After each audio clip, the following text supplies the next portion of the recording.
Welcome to Devlog 13 for Project 2, a dark fantasy VR game we're making here at Alta. This week we're back and talking about the brand new player character model in-game. But before we jump in, let's start by taking a look at some of the creation process behind creating the character. Ashley on the character art team has been hard at work sculpting the next phase of our base player character. As you can see, a lot of new details and realism went into this model, a lot of new approaches to texturing were taken too, some which looked great but didn't stick around too long. But that's one of my favorite things about game development, seeing the different concepts and attempts before landing on a final design which makes its way in-game. And as you can see here, this was the final version of this phase of the player character that was decided upon. So let's go check that out in-game and actually see what it looks like. Okay, and here we are in-game with our brand new character art. But I think just to kind of talk about it a little bit more, it would be great if we had someone else with us. So let me introduce Brave. Hey! Hello, Brave. So, art director here at Alta. Nice. Blame me if you don't like this character. You don't like? No, we love this character. Excellent, I'm glad. Me too, I'm pretty happy with him. He's something of a labour of love, this dude. We spent quite a lot of time on getting him right, but I think he's getting to a good place now.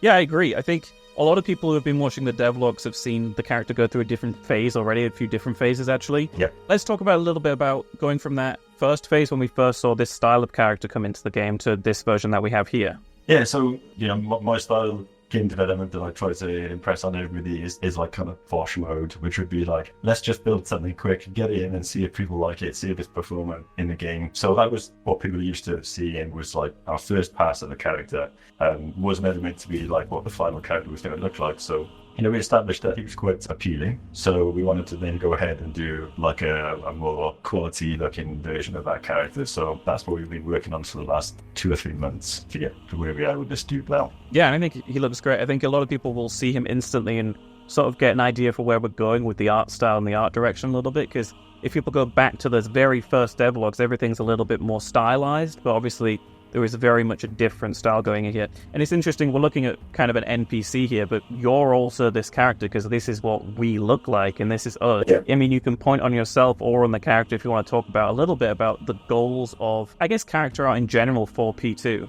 We did originally, way back before I joined, have a very stylized look to the game, which when I came in, I really wanted to change. I wanted to go for something not fully realistic, but something much more realistic. The comic sort of art style doesn't really have the same sort of sense of jeopardy that you do when you got something that's a bit more realistic. So I really wanted to switch that up. Pre-Enlightenment, medieval, dirty, kind of primitive society, yeah? Maybe even a society that's on the downturn from a previous high.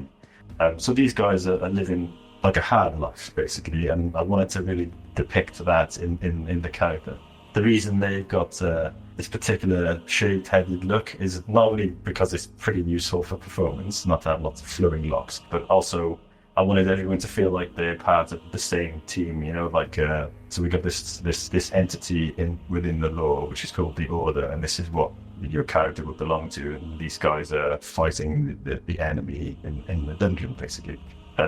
And these guys have been through like an initiation period, and they've like gone through a lot of difficult, hard training. What I really wanted to do is kind of like convey a sense of the characters as being starting characters. They're not like overblown, muscular heroes at the beginning. But to start with, I really wanted the characters to come across as guys that really look like they're up against it. They're up against something genuinely dangerous and in real jeopardy of their lives. It's very clear that they're vulnerable characters, Yeah, I think that's great. And you mentioned in there about flowing locks and hair and things like that. So I'm sure a lot of people are looking at this character and be like, okay, I can deck him out with a lot of really cool armor. But what about other types of customization? What else is sort of planned in that realm? Yeah, definitely. We will allow and provide options for hairstyles and things like that. And obviously, we'll move on to doing the female character. In addition to that, like say, armor, clothing, then we're going to do tattoos, war paint, this type of thing. I think there's going to be plenty of scope for customizing and making your character ownable and representative of you. It's just we haven't got that far yet. We've been trying to just make sure we get the base character really performing and working in game, and then once we're satisfied with that, then we can move on to add the cream to the cake. Yeah, that's amazing. I think as soon as people see this and they're watching this devlog, they're going to start coming with a million ideas of how they want their characters to look, and I think people should be excited about next week's devlog when they're going to actually be able to learn a little bit more about how they can show off their character as well and to others. So stay tuned for that. But I think for now, what me and Brave are going to do is we're going to actually jump into a dungeon and we're going to play a little bit of the game and talk a little bit more about just the general art direction outside of character. Awesome. Yeah, sounds good. Okay, and here we are in a dungeon. We've got a brand new short sword here. This is a brand new 3D model that I wanted to talk about with Brave. So Sean's put this together, and I think already you compare it to those older swords, it's insane how different the art style looks here. So if you just want to give us a little bit of insight to what you were doing here and thinking about when kind of pitching this idea to Sean to make it. Yeah, sure. Yeah, it is a pretty big departure from the previous art style weaponry. Yeah, much more realistic. So the idea was just to really nail what the basic weapon in the game is going to look like, how it's going to feel. So we wanted to do like a kind of ancient Greek/Roman style short sword, which is I think called the Zephos or a Zephus. If you used it in real life, you could wield it for quite a long time. I think worse than getting tired in a battle. We've got some nice specula, which you can see represented on the sword here, so that makes it again feel like way more realistic, without some reflectivity on the sword blade. It looks like it's kind of made out of plastic or something, but once you get that reflectivity on, immediately it feels like sharp and dangerous. Okay, cool. We'll head out of this room now and actually look at some of the dungeon environments as well.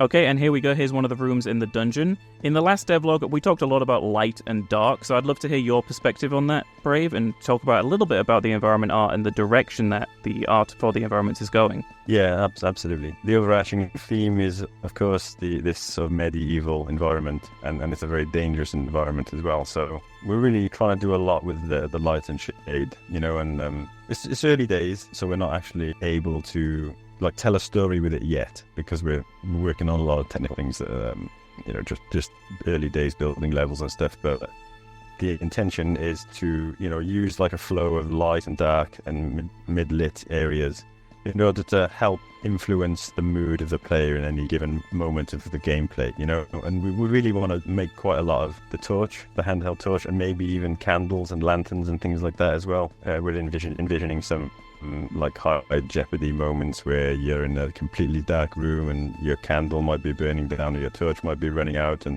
there's a little bit of fear that you might be left in pitch darkness and unable to navigate. These types of things that could be pretty interesting. Yeah, I'm excited for people to see a lot more of the environments that are in work as well. There's a lot of really cool things that Sean's working on the environment art team, making some really cool new areas of the dungeon that I'm sure people will see in future devlogs. But let's head out of here and actually fight some of the enemies and talk a little bit more about them. Okay, and while we're fighting some of the skeletons here in the dungeon, let's just talk a little bit about what could happen with skeletons in the future, because people have been seeing these in the devlogs for a long time and asking the question, I guess, are these going to be the main enemies we're fighting in Project 2?